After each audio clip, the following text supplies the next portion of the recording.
warrant for this is sequestration, right? And when he's not working with these, and when he's not working with Republicans and Democrats, he's necessarily going to, we're going to see policies not pass. You see, the necessary, when you're linked to either the Democrats or Republicans are going to be so awesome as a result of your plan that they're going to allow for this to pass without Obama, or that it's going to make Obama actually care about this issue. Necessarily means that we're going to win a risk of the double turn on the links. So you say that it increases biodiversity. I'll be answering that back more in a second advantage. The reason why you don't increase biodiversity, however, in brief, is because and the desalinization tech basically sucks up waterborne organisms, right? But this is pretty bad for you because it means that a bunch of the tiny little organisms, the larger fish that eat, the basically from the bottom base of the food chain, I eat phytoplankton and other things like that, are all organisms that get sucked up into your desal plants and are probably hurt by biodiversity. Necessarily that you're probably not going to be doing that great on your second advantage, either, which is your last way out. Next, you say that Rubio likes the ping model. We say that's fine. The GOP is irrelevant in this case. Next, you say that's no impact or backlash.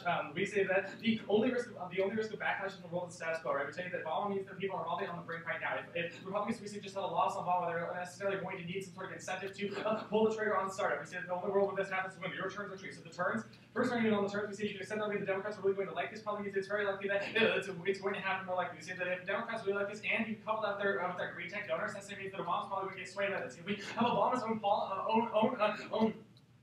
if we have Obama's own party working with him on this issue, they'll actually come back to Congress and actually start caring about these things. That means that this is the most likely scenario for Obama to begin working with people on other policies. That means that this is probably the most likely scenario for startup to actually happen in this round. Next, you make the argument about cylinder and people not caring about sequestration. All these are reasons why your plans is not going to make it less likely startup happens, but only more likely startup happens. Right? You need defense in the wrong places. Next on the internal links.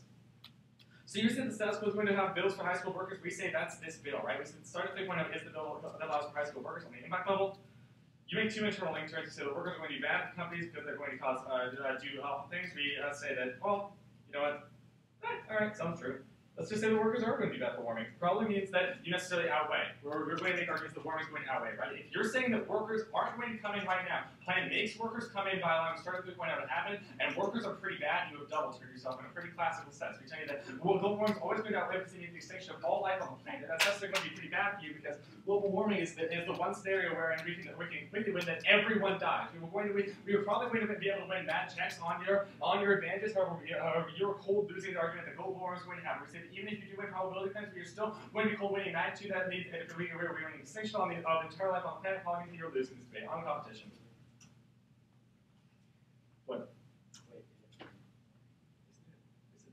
They said the workers are going to cause warming.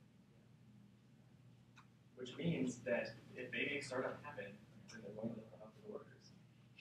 Alright, on competition. Both of these terms on competition apply to both the first advantage and to the politics. So they say that immigrants are somehow going to take people's jobs and it's going to destroy competition. We say that probably to the Senate, we say that that's going to get us inroads to an economic collapse scenario, and also the better argument to me is about United States hedge fund. We'll be winning arguments by maintaining United States innovativeness and competition. That's going to be the way the best way the United States continue to perpetuate hegemony over other nations. We say that Iraq and Afghanistan are just examples where the United States has used hegemony as an excuse to invade other nations. We say that we're perpetuating hegemony. That's going to be an unending war. We're going to withdraw claims that we're perpetuating United States hegemony, allow for United States hegemony to continue much longer. It's going to necessarily lead to the United States going to war with a bunch of other nations. It's going to necessarily lead to the discrimination and further awful practices. Further leads to doing really bad things, i.e. maintaining a relationship with Israel when they're using white phosphorus against people in Palestine or on the Gaza Strip. Necessarily means it allows not only for human rights abuses, which probably turns back to second advantage, but also necessarily means that we're going to see an unending war, which probably turns back to first advantage. Look, the thesis on politics is, I've been articulated 3 different times. We extend the non-unique that Obama's not working with them right now on sequestration. We're extending the turns that fine, Plan probably makes Obama work with them because if we're going to rally Democrats, typically we're going to rally green donors that Obama really wants. That means he's going to get a lot of internal pressure from his own party to work with him on this issue. We're going to extend the multiple internal elections to tell you that this bill is actually really bad. Plan advantage 1. We're going to extend the unique studies about Australia. We tell you that Australia already has hundreds of desalination plants. This is probably the reason why a bunch of other nations are already doing this, which puts you in a double whammy, right? Either it means that we're not going to see an increase in innovation from this new technology because a bunch of other nations are already doing it, or it means that it's empirically denied that exporting actually happens, right? If nations like Australia, Korea, and Japan are all doing this, it probably means it's very unlikely that anyone's actually going to export your things. It probably means that it's empirically denied that you're going to get access to your second advantage, which is your only way out of this debate. Next on the links. You don't understand the time credit deficit argument. We tell you that whether you're just funding this for R&D for this technology, or you're just funding for this technology, increasing funding for this technology to be like research in other nations, or university, probably means it's going to take a while for your technology to be implemented. That means it's a pretty long time before you even trip the links to your own impacts onto the impacts. All right. You see desalination is absolutely crucial to innovation. Probably means you're absolutely linked to your own internal link scenario. So we're going to articulate the innovation and as the economy is the best tool by which the United States props up its own agenda. We say that the world's world's largest economy. It allows itself to continually perpetuate itself as the world police. We say that when the United States has the largest economy, it can afford to buy a bunch of new resources and have all the biggest and shiniest toys. So allows it to boss around other nations and perpetuate things where it basically cycles of domination where it just hurts other nations. Next on the small business arguments. We're going to be doing a bunch of defense on this position where we tell you that you're going to allow for big companies and ones who work with universities. You said GE is just one example of fine. You haven't provided a single other counterexample. Necessarily means you're going to be losing this question. Also, we tell you that funding from universities is going to go to large businesses, right? A large business is the only business that can be conceived that actually has the technology or the infrastructure to work with the university, right? If you've got a bunch of university students, they're going to want grants from other companies or stuff like that on disease.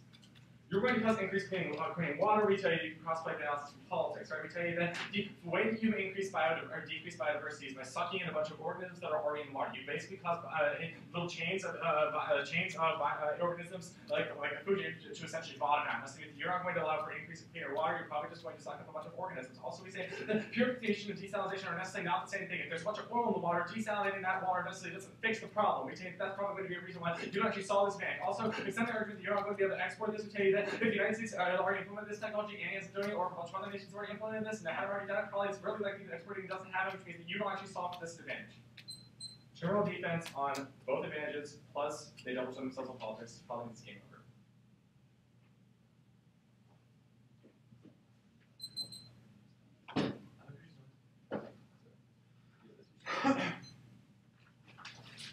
Okay, so basically politics.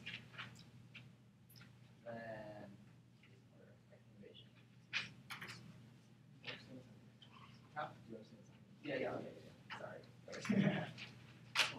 Okay, so basically an overview, right? Yeah.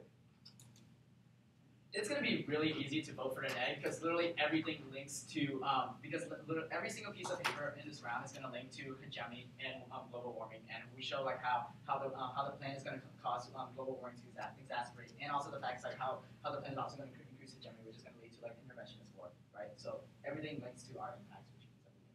Okay, so on to politics. Yeah, so on to politics. We're extending our argument that Obama's going to work with them. Then on the lake level, we're going to have like this awesome conglomerate of the GOP like loving clean water and the Democrats rallying and Obama working together. Probably means that this startup 3.0 is going to pass and everything, and like it's just going to be great in Congress. So on the internal link level, they make the argument that when this bill passed and immigrants come, they're going to be working for Dow instead of like new technology, which is going to increase global warming. Which means that if global warming is bad and the plan causes startup 3.0 to happen because everybody works together, then that means that they're contributing directly, and the plan contributes directly into global warming because all these immigrants are polluting.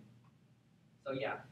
The plan causes increase of global warming. Global warming is going to be really bad because like the scenario like how sea levels are rising, which is going to kill off agriculture. Also like how fires and things like that, which means it's going to be collapse of the food chain, which means it's going to lead to widespread extinction. Like this is like 100% probably, and we're at such a rate that this is going to happen pretty soon. So this impact is going to happen pretty soon. Okay, so then secondly. They make the argument about like how like increased innovations or increased technology is going to lead to like more hegemony, which is going to be and then they make the argument that hegemony is bad, which is alright. Yeah, hegemony is really bad, which leads to interventionist war, like terrorism and stuff like that. So when we have like immigrants coming in, like creating new tech jobs and like increasing our military competitiveness, and that means that we're going to be even more involved. We're going to like intervene in other countries, which is going to cause a backlash and retaliatory, which is going to lead to nuclear destruction because everybody's just going to bomb each other with nukes, right? So when the PAN passes and causes Congress to like work together and like immigrants come in, then that means that because of that, these immigrants are going to help cause global warming and like nuclear war.